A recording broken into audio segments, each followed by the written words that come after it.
She was the abusive husband. Boy, how much did you want him to? Anyway, CNBC's on-air editor, Charlie Gasparino, has been working on that story. Charlie, what can you tell us? That was definitely a legal murder. I didn't see the movie. Go ahead. No, I know.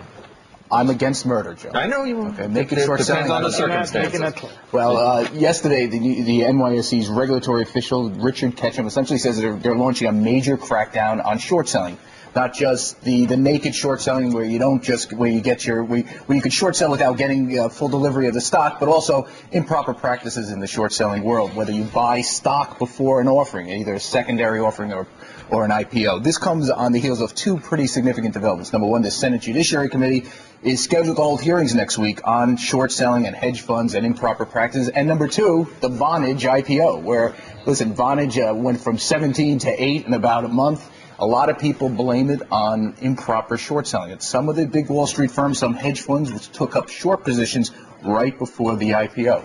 So I think what you're seeing here is a lot of this sort of chatter from the Patrick Burns of the world, who's kind of raised this issue to a national issue because you got Congress involved, is really starting to have an effect. You have the regulators getting involved. The real question is, I think, you have to have the SEC get involved. The SEC is Wall Street's top cop, where they really have to kind of put out some rules that give us some guidance, because it's not clear whether naked short selling is legal. Although, it's again, not clear whether you issues, can go. Let me just make this one point. It's not clear whether going short before a primary or secondary issue is illegal either. So I think the SEC has to come in and say what's right and what's wrong. And it would be nice to get that cleared up, because there's so much kind of argumentation, or that's not even a word. There's so much noise around just what's happening with short sellers, and short selling is one thing, naked short selling is another. And if you think of the Vonage IPO, there's so many things wrong with that company, in the sense that, listen, Vonage may be a great company with a great product. The question is whether they were ready to be listed on the New York Stock Exchange when they were. I mean, usually when a company has losses, and Vonage is a new company, it does suffer some losses. It has a business plan where it'll say it'll be making money a couple of years out.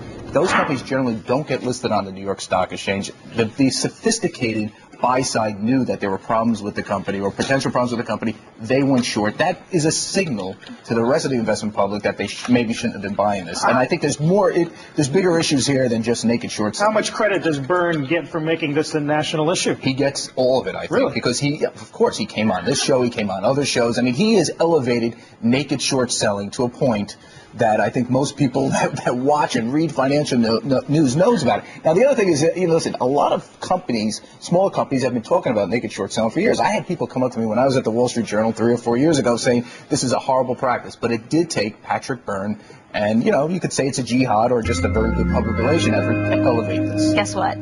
Argumentation is a word. Okay. That's why you're smiling. Dictionary.com.